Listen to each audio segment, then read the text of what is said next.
4 দিন মতো ভাতটাকে পচিয়ে ভালোভাবে গলিয়ে নিয়েছি। এবার বালতির মধ্যে মেখে চটকে নেব, অনেকটা পরিমাণে জল মেশাবো।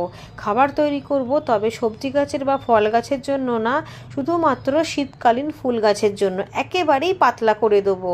শীতের ফুল গাছে খুব কম খাবার লাগে, সেই জন্য এত স্ট্রংভাবে দেওয়া যাবে না। একেবারে নামে মাত্র মিশিয়ে গাছের গোড়ায় গোড়ায় দিলে গাছে ফুলের সংখ্যাটা বেড়ে যাবে, গাছটা ছোটোর মধ্যেই ফুলে ভরে যাবে আর অনেক দিন পর্যন্ত কুঁড়ি আসতে থাকবে। এই কারণেই পচা ভাত কিন্তু প্রতি বছরই শীতকালীন গাছে আমি দিই, বিশেষ করে ফুল গাছে। আর সারা বছর তো দিই। তবে বাসি ভাত কিন্তু আর একটু গাঢ় করে সর্ষের খোলের সাথে মিশিয়ে সবজি গাছের গোড়াতেও আমি কিন্তু দিয়েছিলাম।